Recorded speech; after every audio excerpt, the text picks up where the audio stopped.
Mendengar hal tersebut, Wakil Ketua Bidang Pembelaan Wartawan PWI Lampung, Juniardi mengecam aksi intimidasi dan arogansi dua satpam kantor BPN Kota Bandar Lampung, melarang wartawan melakukan liputan peristiwa hingga perampasan peralatan kerja jurnalistik. Juniardi menyebut, aksi intimidasi terhadap wartawan dan perampasan alat kerja itu tidak hanya kriminal tapi juga bertentangan dengan hukum dan hak asasi manusia, HAM. Aksi kekerasan intimidasi, melarang liputan, itu pidana, DNA melanggar undang-undang, kata Juniardi. Kekerasan yang dimaksud yakni dua petugas satpam terhadap dua wartawan saat meliput sekelompok masyarakat yang mempertanyakan 5 tahun pengurusan sertifikat tanah yang tak kunjung rampung. Juniardi meminta, Kementerian BPN melakukan evaluasi terhadap BPN Kota Bandar Lampung, yang kerap bermasalah. Sebab sebagai badan publik yang melayani kepentingan publik soal pertanahan BPN Kota Bandar Lampung justru terkesan menjadi sarang preman. Kita akan pelajari peristiwa yang terjadi, dan mengumpulkan bukti dan saksi untuk melaporkan kasusnya ke polisi, katanya.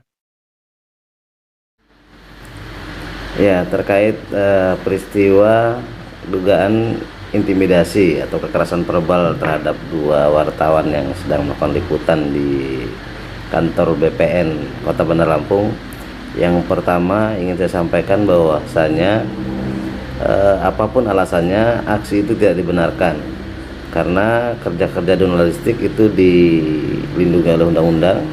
Kemudian kawan-kawan wartawan itu punya kode etik jurnalistik dan cara-cara kerja wartawan. Apapun bentuknya, kekerasan wartawan itu adalah menghalang-halangi kerjaan wartawan dan termasuk menghalangi kemerdekaan pers. Yang pertama misalnya, selain itu adalah kekerasan verbal, intimidasi, itu juga adalah masuk ke ranah pidana yang berpotensi melanggar HAM. Jadi yang pertama kita berharap BPN melakukan evaluasi terhadap aparatur ya, dari mulai pegawai termasuk petugas keamanannya.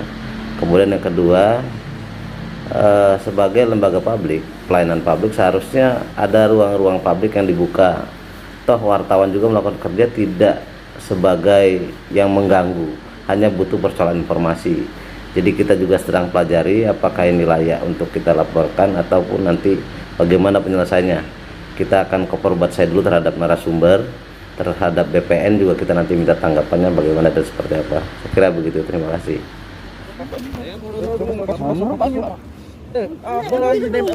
Ini